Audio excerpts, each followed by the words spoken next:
Gulf മേഖലയെ വീണ്ടും വൻ യുദ്ധഭീതിയിലാഴ്ത്തി അമേരിക്കയും ഇറാനും തമ്മിൽ അതിരൂക്ഷമായ സൈനിക ഏറ്റുമുട്ടൽ.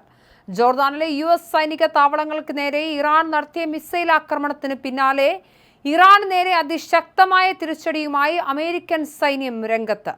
ഇറാന്റെ ഇസ്ലാമിക് റവല്യൂഷണറി ഗാർഡ് കോർപ്സിന്റെ കമാൻഡ് സെന്ററുകൾ, മിസൈൽ ഡ്രോൺ സംഭരണ കേന്ദ്രങ്ങൾ, തീരദേശ നിരീക്ഷണ സംവിധാനങ്ങൾ, നാവിക താവളങ്ങൾ എന്നിവയുൾപ്പെടെ ഡസൻ കണക്കിന് തന്ത്രപ്രധാന ലക്ഷ്യങ്ങളിൽ US വ്യോമസേനയും നാവികസേനയും ബോംബാക്രമണം നടത്തി.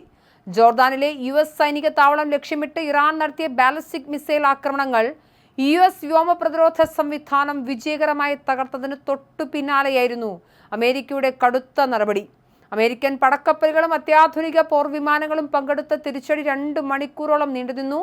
ഇറാന് കനത്ത പ്രഹരം നൽകുമെന്ന് US പ്രസിഡന്റ് ഡൊണാൾഡ് ട്രംപ് പ്രഖ്യാപിച്ചതിന് പിന്നാലെയായിരുന്നു US സെൻട്രൽ കമാൻഡ് മേഖലയിൽ വ്യോമാക്രമണ തരംഗം അഴിച്ചുവിട്ടത്.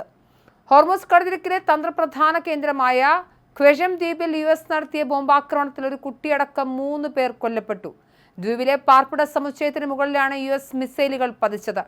ആക്രമണത്തിൽ ഒരു ദമ്പതിയും അവരുടെ 2 വയസ്സുള്ള കുഞ്ഞുമാണ് കൊല്ലപ്പെട്ടതെന്ന് ഇറാനിയൻ ഔദ്യോഗിക മാധ്യമങ്ങൾ സ്ഥിരീകരിക്കുന്നു. ഖ്വെഷം ദ്വീപിന് പുറമെ തെക്കു പടിഞ്ഞാറൻ നഗരങ്ങളായ അബാദ് ആൻഡ് അഹ്വാസ്, ബുഷെഹർ, ഫാസ് പ്രവിശ്യ, വടക്കു പടിഞ്ഞാറൻ ഖുസസ്താൻ പ്രവിശ്യ എന്നിവിടങ്ങളിലും ശക്തമായ സ്ഫോടനങ്ങൾ നടക്കുന്നു.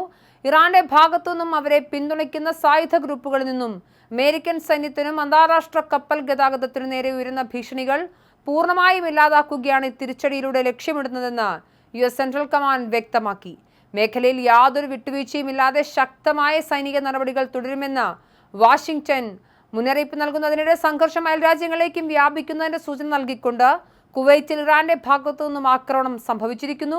വടക്കൻ കുവൈറ്റിൽ ചൈനീസ് കമ്പനിയുടെ ഉടമസ്ഥതയിലുള്ള കെട്ടിടത്തിന് നേരെ ഇറാൻ നടത്തിയ ആക്രമണത്തിൽ ഒരു പ്രവാസി തൊഴിലാളി കൊല്ലപ്പെട്ടു. ആക്രമണത്തിൽ കെട്ടിടത്തിന് ഗുരുതരമായ ഭൗതിക നാശനഷ്ടങ്ങൾ സംഭവിച്ചിട്ടുണ്ടെന്ന് കുവൈറ്റ് പ്രതിരോധ മന്ത്രാലയം ഔദ്യോഗികമായി സ്ഥിരീകരിച്ചു. സംഭവ സ്ഥലത്ത് കുവൈറ്റ് അധികൃതർ ആവശ്യമായ അടിയന്തര നടപടികൾ സ്വീകരിച്ചു വരികയാണെന്ന് പ്രതിരോധ മന്ത്രാലയ വക്താവ് major general Saud Abdul Aziz ul Udaibi അറിയിച്ചു. രാജ്യത്തിന്റെ പരമാധികാരവും സുരക്ഷയും സ്ഥിരതയും സംരക്ഷിക്കുന്നതിനായി കണിശമായ സുരക്ഷാ മുൻകരുതലുകൾ നടപ്പിലാക്കിയിട്ടുണ്ടെന്നും അദ്ദേഹം വ്യക്തമാക്കി. വ്യോമസേനയും സുരക്ഷാ വിഭാഗങ്ങളും മറ്റ് ബന്ധപ്പെട്ട അധികൃതരുമായി ചേർന്ന് ഉയർന്ന ജാഗ്രതയിലാണ് പ്രവർത്തിക്കുന്നത്. രാജ്യത്തെ പൗരന്മാരുടെയും വിദേശികളുടെയും സുരക്ഷ ഉറപ്പാക്കാൻ ഏതറ്റം വരെയും പോകുമെന്നും സായുധ സേന തങ്ങളുടെ ദൗത്യം പൂർണ്ണ സജ്ജമായി തുടരുമെന്നും കുവൈറ്റ് പ്രതിരോധ മന്ത്രാലയം പ്രസ്താവനയിലൂടെ വ്യക്തമാക്കി. മേഖലയിൽ ഇറാന്റെ ഭാഗത്തു നിന്നുള്ള ആക്രമണങ്ങൾ കടുക്കുന്നതിനിടെ അയൽരാജ്യമായ കുവൈറ്റിലെ വിദേശ കമ്പനിക്ക് നേരെ ഉണ്ടായ സംഭവം പശ്ചിമേഷ്യയിൽ കൂടുതൽ നയതന്ത്ര തലത്തിലുള്ള ആശങ്കകൾക്ക് വഴി തുറക്കുകയാണ്. പ്രവാസി തൊഴിലാളിയുടെ മരണം കുവൈറ്റിലെ മലയാളി സമൂഹം അടക്കമുള്ള വിദേശികൾക്കിടയിലും ഭീതി പടർത്തുന്നുണ്ട്.